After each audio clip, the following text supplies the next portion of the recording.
Dear students, हमने single column cash book complete कर लिया था। आज हम इंट्रोडक्शन लेंगे डबल कॉलम कैश बुक की। डबल कॉलम कैश बुक को हम टू कॉलम कैश बुक भी कहते हैं। It is the cash book with two column on each side. इसके दोनों तरफ एक एक कॉलम होता है, दो कॉलम हो जाते हैं।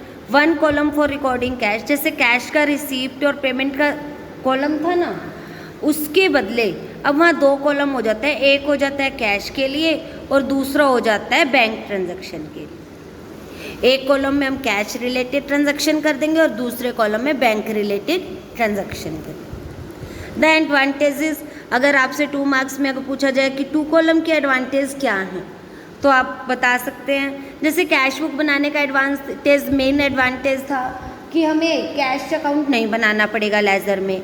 अब हमें लेज़र बुक में ना ही कैश अकाउंट बनाना पड़ेगा, ना ही बैंक अकाउंट बनाना पड़ेगा। Hence it is not necessary to open cash account and bank account in the ledger. और इसमें कौन कौन सी मेन एंट्रीज होती हैं? एक होती है, देखो, डिपॉजिटिंग कैश और चेक इनटू बैंक। अगर आप कैश या चेक बैंक में जमा कराने जाते हो तो ये एंट्री आपकी डबल कॉलम कैश बुक में होती है। फॉर डिपॉजिटिंग कैश और cheque in the bank account it is necessary to fill a form. जब भी आप बैंक में जाते हो पैसे या चेक जमा कराने, तो आपको एक फॉर्म भरना पड़ता है जिसका नाम होता है पे इन स्लिप। इसकी आप ये स्पेसिमेन देख सकते हो। जब भी आप बैंक में कभी पैसे जमा कराओगे ना बेटा, एक ऐसी स्लिप मिलेगी आपको जिसमें आपने सबसे पहले बैंक का विवरण देना है। बैंक का नाम क्या है, अकाउंट का नाम क्या है, डेट क्या है, अकाउंट नंबर क्या है। उसके बाद आप कितनी तरह के नोट्स या कौन चेक दे रहे हैं तो चेक की डिटेल, कितना टोटल अमाउंट है, तो ये सारी चीज़ें इसमें आप फिल करते हो। और आप देख रहे हो कि इसके 2 हिस्से हैं। और अगर आप नोट जमा करा रहे हो तो 100 रुपये के कितने नोट हैं, 50 रुपये के कितने, इस तरह से नोट्स की डिटेल भी आपको देनी पड़ती है। उसके बाद आप देख रहे हो इसके 2 हिस्से, दोनों को ही फिल तो आपने ही करना होता है।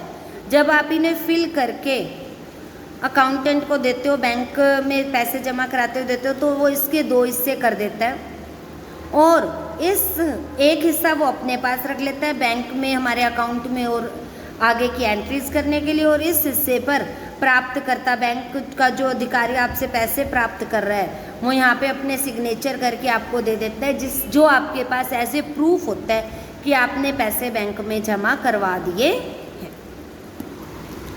नेक्स्ट होता है, अब पैसे निकलवाने की एक बात आती है, withdrawing money from bank. Bank से आप पैसे निकलवाते कैसे हो? आप बैंक आपको एक चेक बुक इशू करता है, उससे भी निकलवा सकते हो, और एक विड्रॉल स्लिप होती है, उससे भी निकलवा सकते हो from the bank. A specimen of cheque is given, आपको ये चेक का स्पेसिमेन गिवन है। आप जिस भी व्यक्ति को भुगतान करना चाहते हो, पे उसका नाम लिखोगे, यहाँ डेट लिखोगे। अगर बियरर आ जाता है, अगर आप पे में कोई नाम नहीं देते तो बियरर का मतलब होता है, जैसे आपने वो चेक अनुराधा को दिया, अनुराधा ने वो चेक मनीषा को दे दिया, मनीषा ने वो चेक सुनीता को दे दिया, तो जिस भी व्यक्ति के पास वो चेक होगा वही व्यक्ति उस चेक को यूज़ करके पैसे निकलवा सकता है। यहाँ अमाउंट कितने रुपीज़ निकलवाने हैं, अकाउंट नंबर, और आप अपने सिग्नेचर करते हो यहाँ पे। और अब आपका ये चेक आप किसी भी व्यक्ति को भुगतान करने के लिए यूज़ कर सकते हो। बैंक आपके बिहाफ पे उस व्यक्ति को भुगतान कर देगा। इसके बाद बात आती है क्रॉसिंग ए चेक की। वैसे तो वो व्यक्ति वो चेक ले जाके बैंक से पैसे ले सकता है, लेकिन अगर चेक क्रॉस्ड कर लेते हो, cheque are usually crossed. A cheque is said to be crossed when 2 parallel line are drawn across the cheque. जैसे आप ये देख रहे हो ना, इस चेक पे 2 पैरेलल लाइन लगी हुई हैं, तो डायरेक्ट वही उसी पर्सन के अकाउंट में ही पैसा जाएगा। It's payment can taken only by depositing in the bank account. Crossing कई तरह की हो सकती है, वेरियस टाइप ऑफ क्रॉसिंग आप यहाँ देख सकते हो। अगर आपने 2 पैरेलल लाइन लगा दी तो भी ये क्रॉसिंग हो गई। अगर आपने 2 पैरेलल लाइन के बीच में एंड कंपनी लिख दिया, तो जिस भी व्यक्ति का नाम लिखा है ए बियरर, उसी व्यक्ति के अकाउंट में ये पैसा जाएगा। नॉट नेगोशिएबल का क्या मतलब है? वो व्यक्ति उसकी इनरोसमेंट नहीं कर सकता, मतलब कि जिस व्यक्ति को आपने वो चेक दिया उसे वही व्यक्ति ही यूज़ करेगा।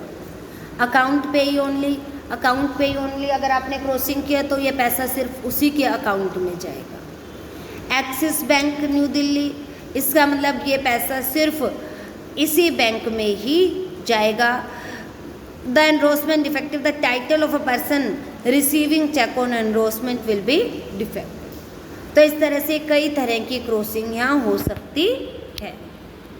अपनी नेक्स्ट वीडियो में हम सीखेंगे कि डबल कॉलम कैश बुक बनाई कैसे जाती है।